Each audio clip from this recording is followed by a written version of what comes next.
So I know both of you are coaches, so I thought it'd be kind of fun just to maybe kick around a few topics. There's a lot of different ways to kind of get to the same result, and then also out there's a lot of noise and some incorrect stuff. So maybe we can kind of kick around a few philosophies and or approaches that you have. So Shannon, we'll first kind of kick it over to you. What's your general approach as far as like setting up a like a plan, if it's either a prep plan or to help somebody to dial in their physique? What does that look like if you were to map it out, days, weeks, etc.? So usually first thing is I love training lifestyle clients more than I love training competitors. So I typically don't take competitors unless someone really wants me to prep them. And that's more so because my coaching philosophy is more to create a sustainable lifestyle. Whereas, bodybuilding prep is great for those, like myself who want that, really regimented eating schedule. But realistically, for 90% of the population, that diet technique is not going to work for a lot of these people. Right. So as a coach, I give them a whole intake form, make sure, and every coach has their little questionnaire thing. But the main thing I like to look at is their eating patterns. I have people that if they're intermittent fasting and it's been working for them, I'm not going to change it, but I'm going to change or maybe change the amount of food they're going to eat per meal. Or, if somebody really, doesn't like eating breakfast, I usually will, allow them to see the benefits of having a breakfast and have them try it out. But I slowly like to integrate different things in at a time. So my programs are a lot different than a lot of lifestyle coaching programs, because what happens is we're working like month by month, changing little behaviors at a time, because it's the behaviors over time that are going to create consistency. Whereas if I give somebody, here's a new plan for you, I want you to start following it, realistically, it's not going to work. So instead, right, we'll start something like most clients, they need to start with a base foundation. Are you getting your water in? Are you getting sleep in? So I always start with the smaller changes first, especially for females. Most females that are asking for help want the help. And so they're going to do what you say. So usually if I say, hey, your goal is to try to get in, 80 ounces of water today, that's all I need you to do. And we start small steps like that. And I have found that works better for a lot of my lifestyle clients because it's creating sustainable habits. So as we add more food, they're not shocked about the amount of food that they're eating, because their metabolism's already responding to these little changes that we've already implemented. Sure. Yeah, Justin, how about, I know you also work with lifestyle as well as competitors. A lot of people kind of know you in your competitive coaching, but lifestyle stuff, what are some things you experience or approaches you have? Because that's a trick. That's a tough one for me. Yeah, well, because my first job after school, undergrad, was nutritionist for cardiology group. And I still, like, through word of mouth, I still have ancestors, I guess, from that. So my lifestyle they're usually not, I'm usually competitors or people serious about lifting, or non-competitors, but there's a specific reason: IBS, Crohn's, SIBO, Candida, or diabetes, heart disease, things like that. And so it really depends on that. If they're IBS type things, we'll put them on a low FODMAP diet. But for the general consensus with those people is I try to teach them the pick it, kill it, grow it diet, meaning that if you can't pick it from a tree, grow it in a garden, or hunt it for meat, then you shouldn't be eating it. I say you're not going to watch My 600-Pound Life and find people who just can't stop eating vegetables, where right. Like, I'm sorry, doctor, I just can't stop eating plums. So like you teach them your body's pretty self-regulatory when you eat those types of foods, the foods that go through zero processing, and so yes. that's really what we start with, is teaching them that they're, you have to eat less calories than you burn to lose energy from the body, to lose body mass. You can't skirt that. But the nice thing is calories aren't directly related to food volume. There's a lot of calories in a Big Mac. You can eat 3 times the volume of a Big Mac for half the calories and still eat tasty food if you just choose your food sources differently. So that's really the core of it with my lifestyle clients, teaching them that whatever we do, when we're done, if you learn to stick to these healthy food choices, you have a lot more leeway and a lot more wiggle room before things go off the rails. Yeah. No, I think that's really important thing for people to go ahead. I love how you're talking about the pick it, grow it. That's a huge thing. Is my husband and I went completely chemical free this year. Like even my hair products, Obviously there's certain medications I take for bodybuilding, but regardless of that, everything, I mean, we don't even do diet soda, anything that has processed or any preservatives, or you have to open through plastic, we don't have. And it was interesting is my husband actually, and he competes, he actually lost about 20 pounds from just switching to chemical free. We did not change the amount of protein he was eating, the amount of fat he was eating, the amount of carbs.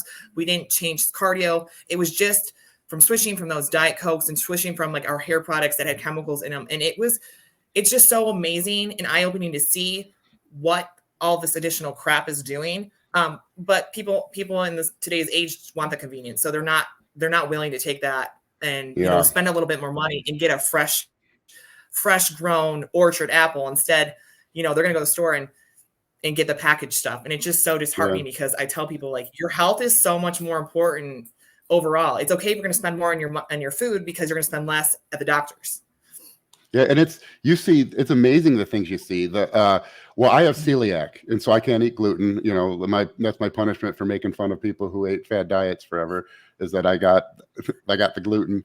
But in Mexico one time, I accidentally ate a flour tortilla without realizing it, and barely had any issues. Because the way they process their wheat is totally different than the way we do. And I'll even notice my clients, because I do high carb days, and on the high carb days there'll be very high carbohydrates, and I typically give clients in each meal up to 50% of the carbs can come from sugary sources. And I see and I've been tracking this, I see a very, very clear difference in reporting and how the clients report, how they feel, what they think. Can't really measure inflammation, but what they think their inflammation is and what they look like as far as inflammation and water retention when they eat those sugary sources from things like Twizzlers or low fat processed candies versus eating those sugars from fruit. It's like a world of difference. It's really, really interesting to see. But yeah, I think there's so many issues that we have right now that at some point will be correlated, at least indirectly, to the processing of the foods we eat. Things like all the IBS issues, the low testosterone in men, so many like weird kind of fringe illnesses that pop up much more often than they used to. And then certainly things like type 2 diabetes and stuff. And like you said, with your husband losing weight, I think one of the things that I do with my clients, and then a lot of clients get really frustrated at first, is I will list a protein amount in a meal, a macro, and I'll give a meal plan also, but I'll say, 50 grams of protein in this meal. And I'll give a list of choices to make that protein from. And things like turkey breast, chicken breast, and 96.4 ground beef will all be in that list. And they'll say, well, those have different fat amounts. Why am I not counting the fat? And I'll try to explain to them that, these things aren't made in a pharmaceutical facility. You're talking about some butcher who's grinding up the lean portions of the meat and calling it 96.4. They're not doing any kind of like, pharmaceutical grade measurements.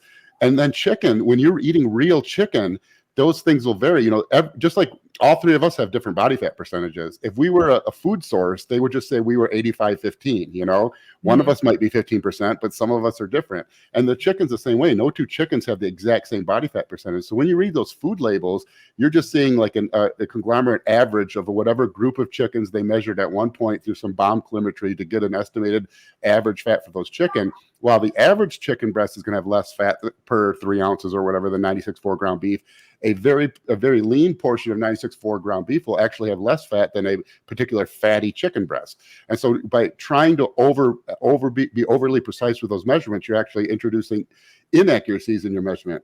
Now, when you take that to the level of mass processed food production, when you're talking about something where they're just pouring, tons of high fructose corn syrup and something, mixing it up, and they're saying, 22 grams of sugar per serving.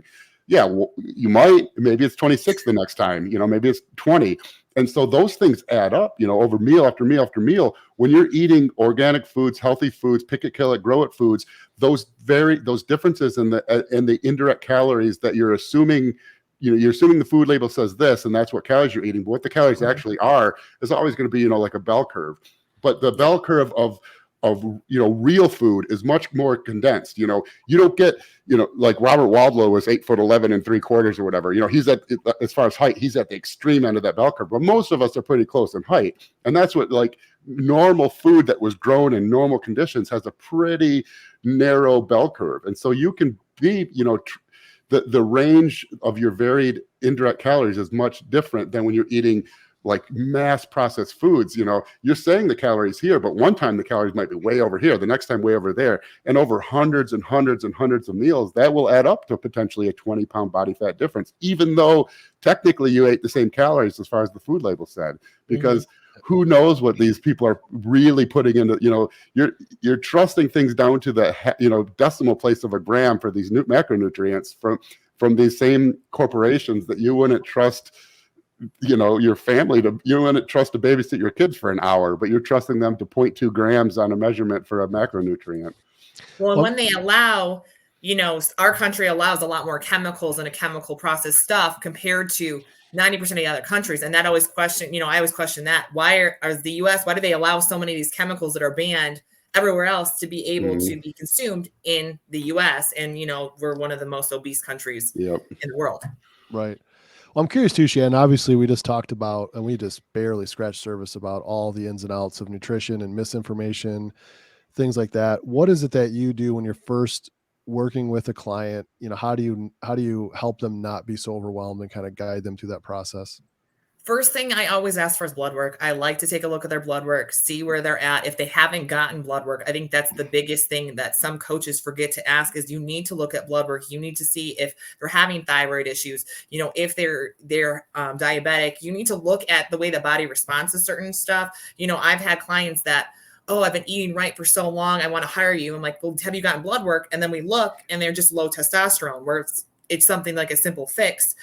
So I think the number one thing that I always ask for is a recent copy of your blood work, or have you gotten your blood work done recently? And then we go from there, take a look at that and see, if there's any underlying issues before I can actually look and see their lifestyle and how we're going to kind of revert into some new lifestyle changes for them. And just kind of like Justin, when I'm slowly integrating new foods or protein sources, I do also do a list, of the certain proteins that I really highly recommend.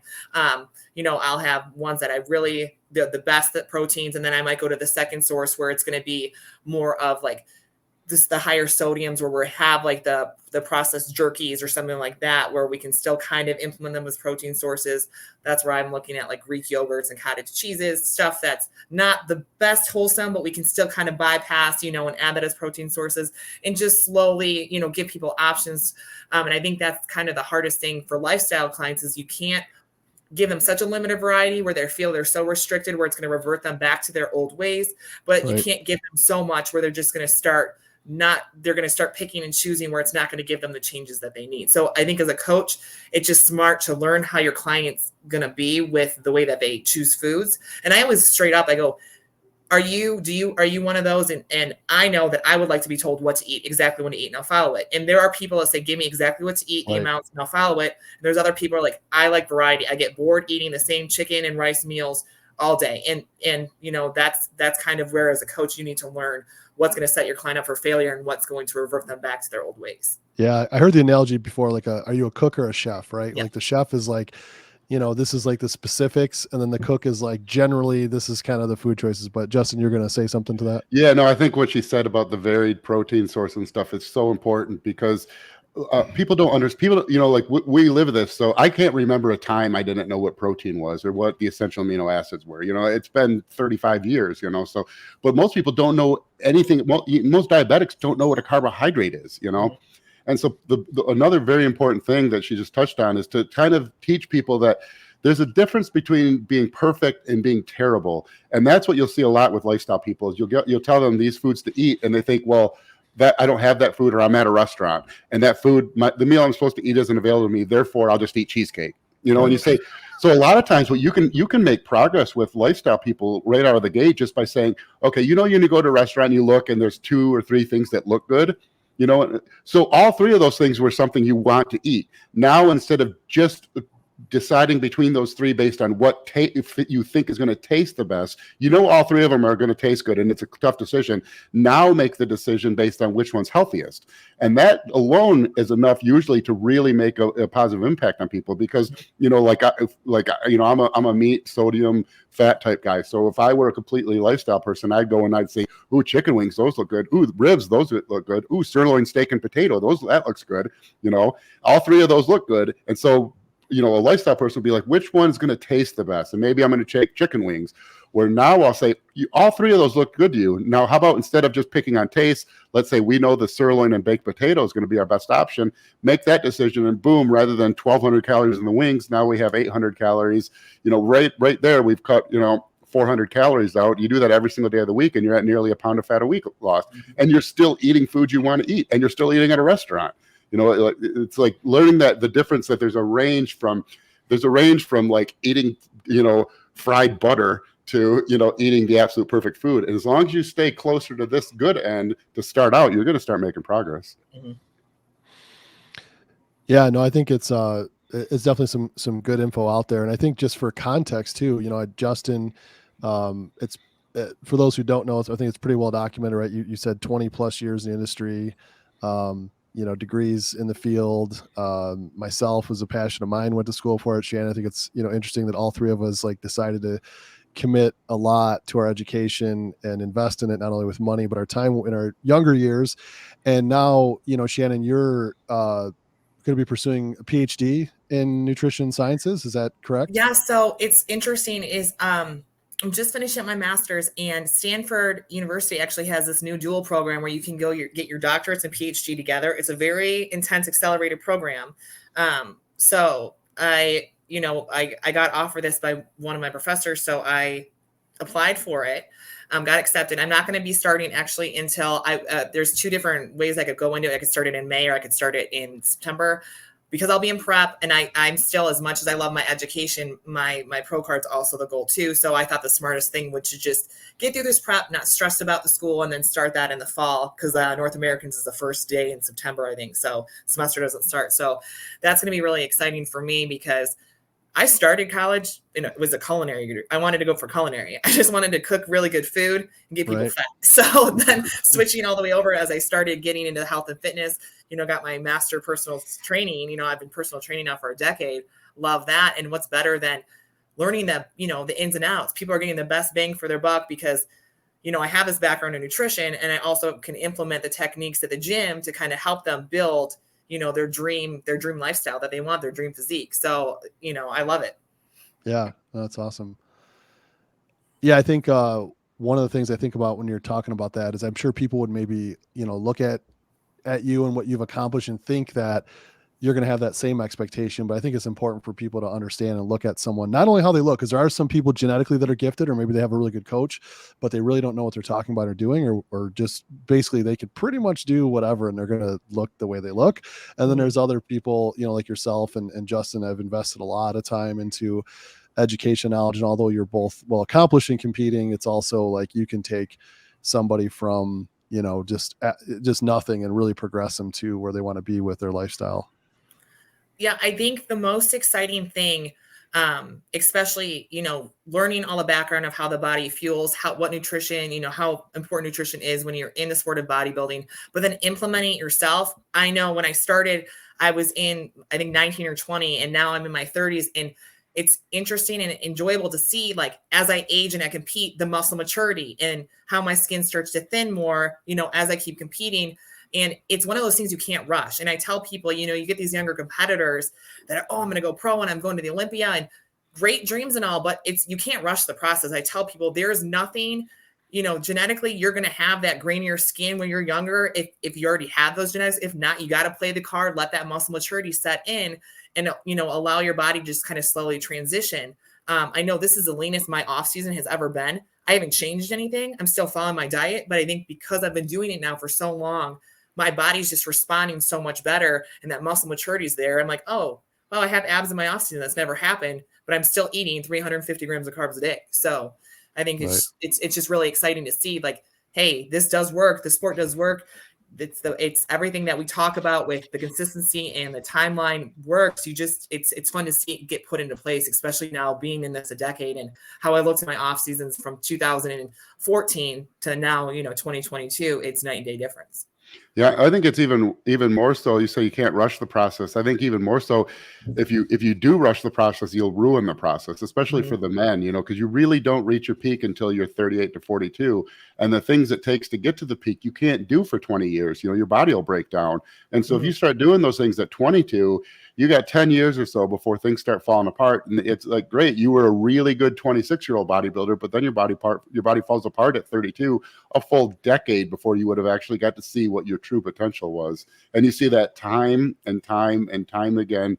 People burst on the scene, try to skirt the system and try to push it too quick, and it never works because it can't work. It's almost by definition, because the things you have to do to reach that peak physique you can't do for 20 years and come out unscathed. Yeah, I think you were. Go ahead. And my advice, for competitors that are coming in, I tell this all the time. You get these competitors that are like, I want to go on your show. I want to take X, Y, and Z. I want to get big. I want to get massive. Biggest advice I tell every competitor, you have to jump on the stage and do a show natural. You have to see what your body's capable of. You have to get your diet right and your cardio and your training right first. See what a couple of years of natural training and natural food will do for you first, because some of these natural competitors are so impressive of what they can bring to the stage. As where you get the younger competitors jumping onto all these compounds before they're actually matured enough. By the time that they are peaked, it's already gone. They've ruined their test levels. They've ruined what they could have achieved because they've already polluted their body with so much stuff, not allowing those natural receptors to grow and develop into the maturity.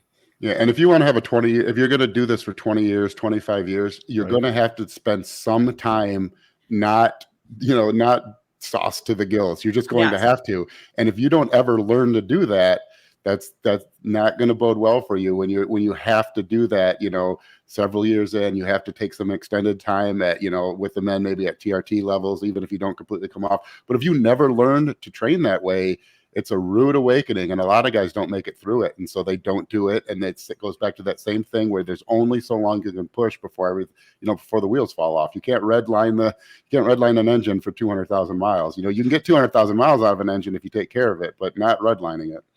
Yeah, it's it's like that. I think you've said this too, Justin, like that 5 to 10 pounds a year of stage weight, right? So if you look at, even if I think back to when we competed at the state level, someone like Steve Kuklo, right? He's been doing it for over 20 years. He competed, I think, on stage 230 when he was at state. He was 207. I don't know why I remember this. It was maybe 201 or 207. It was like an odd number when he won the Teen Nationals the first time, and I think it was 211 the next time. And then he dabbled, and it was like 240 at his first real show. But he's, I think the perfect example is Nick Walker.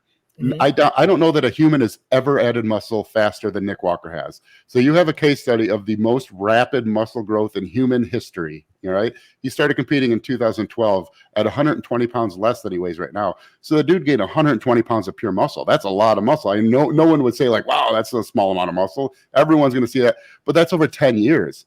That's 12 pounds a year, 1 pound a month for a decade. People don't realize it. And that's the fastest any human has ever grown. So you got these people who think they're going to add, 10 pounds a month.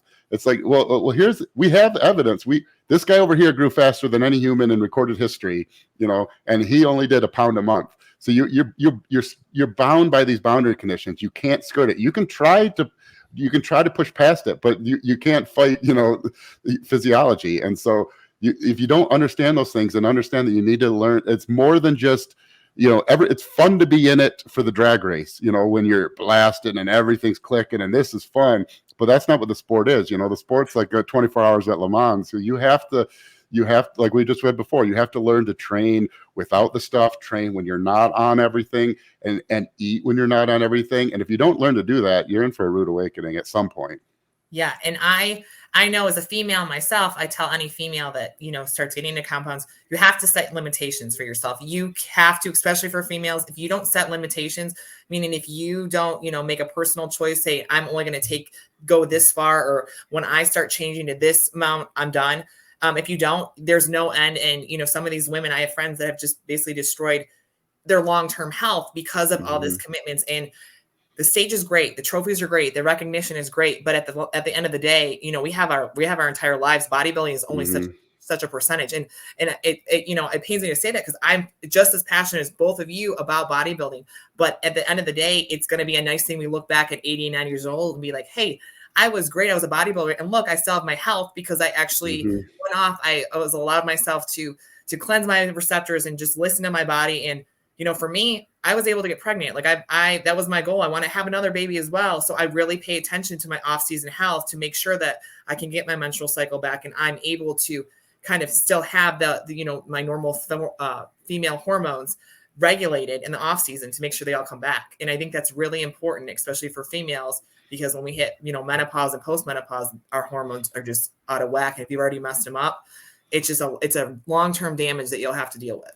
Yeah, and for me, the frustrating thing about that is because when we talk about that, the younger people listening will hear that as that's like a concession, like you're not giving it all to the sport. It's like, well, no, it's the exact opposite. If you don't do that, you're never going to see what you can achieve in the sport, and that's what's really frustrating. It's the same thing with health, you know, like a lot of guys don't like when you said blood work. People don't want to get blood work because they don't want to know what's wrong with them. It's like, no, that's the wrong way to look at it. If you know what's wrong with them, then you can fix it and continue on in the sport. If you don't fix it, there's going to be a hard end that you don't know is coming. You're running into a brick wall that you don't know is there. If you know that brick wall is there, then you can take a different path and continue on in the sport. We need to be better about educating it, and that doing these things to make sure you're healthy and you survive the sport doesn't mean you don't succeed in the sport. That's what lets you succeed in the sport, because it's what's going to give you the longevity to make it to you're at your peak years. Yep. Yeah, no, it's good stuff. I think I know we're about to come up on time pretty soon here, so I want to be respectful of everyone's time. But one of the things we do to wind down is we go through our segment that we call shoot, move, communicate. So it'll be a little rapid fire questions for you. So what I want to do is go through that, and then just to make sure I say it now so I don't forget later, definitely want to plug all the ways where people can find you and find information if people want to follow up with you or reach out and those types of things. But so if you're ready, we'll get started. You ready? All right, I'm ready. All right, good stuff.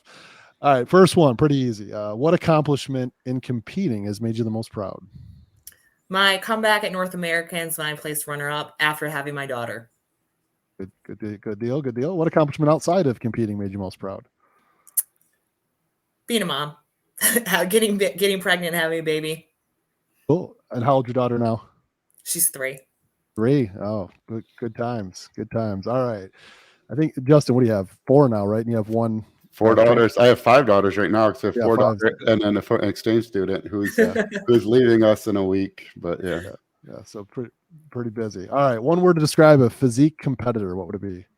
Oh, beautiful. I love it's art. We're art. Awesome. All right, a word of encouragement to young up-and-coming females struggling with body image. What would you tell them? Talk to people in the industry, communicate. We all female competitors have body issues. We all have body issues in the sport of bodybuilding. Even the men do. We're never good enough. We're never big enough. Talk to us. We all can relate. Good deal. All right, next question, a little different, changing gears here. If you had to miss one, what would it be? A meal, a night of sleep, or a training session?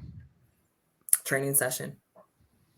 All right. We talked a little bit before. I know you were using a certain weight loss product, but just what is your favorite like ingredients in any kind of like that you like to look for inside of a weight loss product? I love to see yohimbine, HCl, and caffeine. Those are the top 2. I mean, those 2 components for any prep are great to really boost that metabolism and help with the weight loss. Good deal.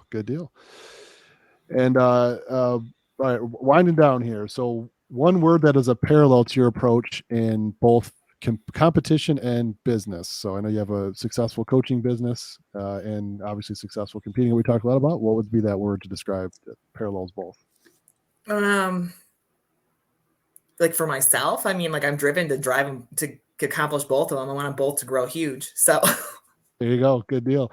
Well, I think it does, it does translate over. I know Justin's been on a lot of different shows talking about that, if you have the same work ethic and drive for competing, and you can take that same effort and translate it into your education as you're doing into, business. Yeah, that's my biggest pet peeve with this sport. You got all these people, the amount of self-motivation and hard work and dedication it takes to get on stage, and people don't don't apply it to anything else. It's like, if you can compete and compete successfully, there's nothing you can't be successful at. Yeah. I think they got to find that passion. It took me a Yeah. minute to find that passion, but it's when you find that niche, you're going to be good at it. You got to find what you're passionate about. Don't settle for the money. You got to settle for what you're passionate about. And the money comes when you find passion anyways, too. There you go.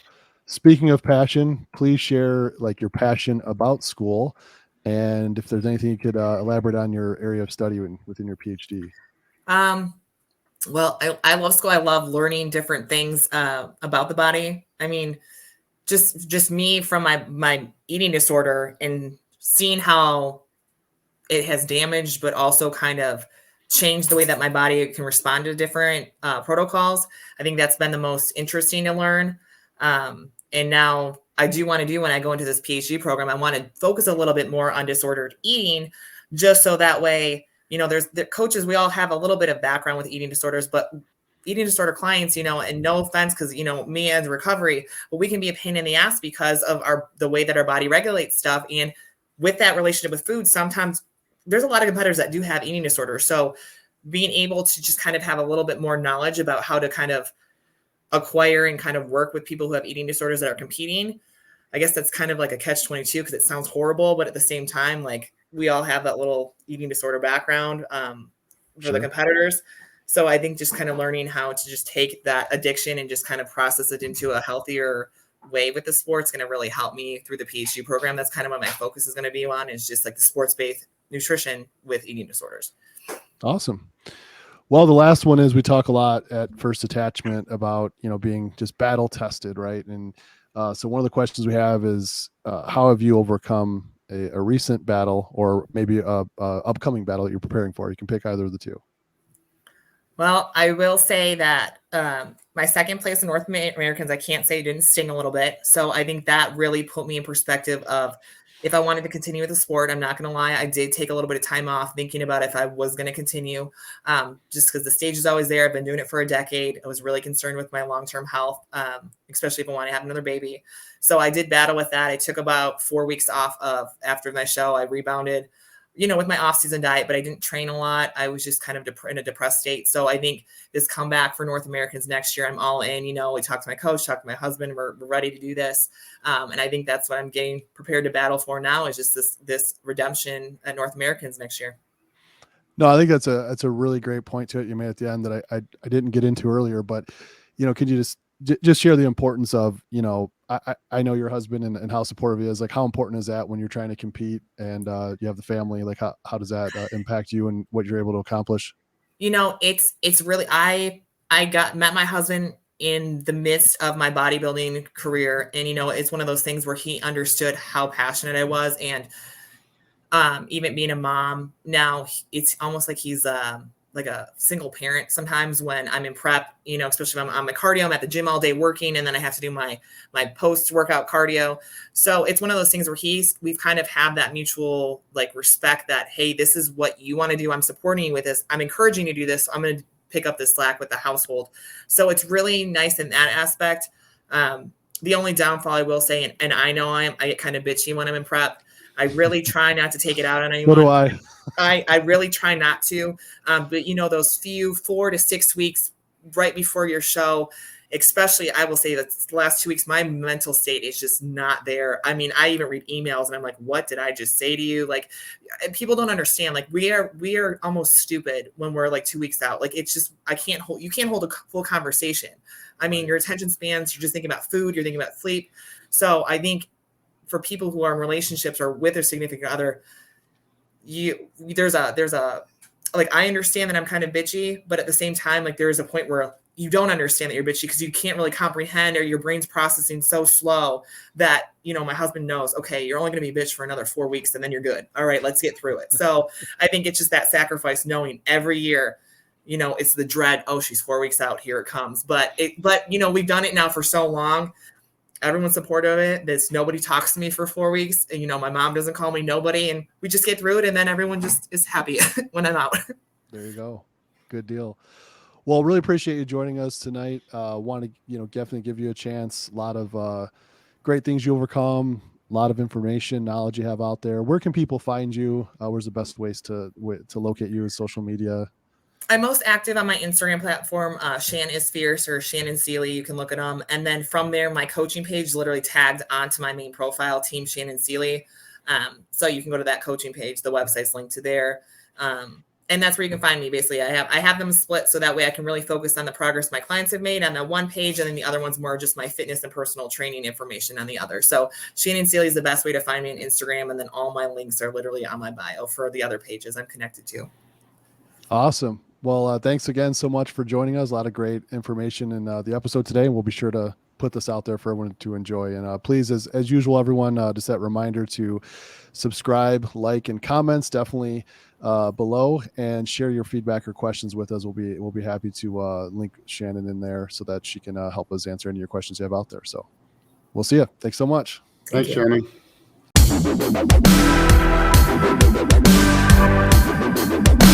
you.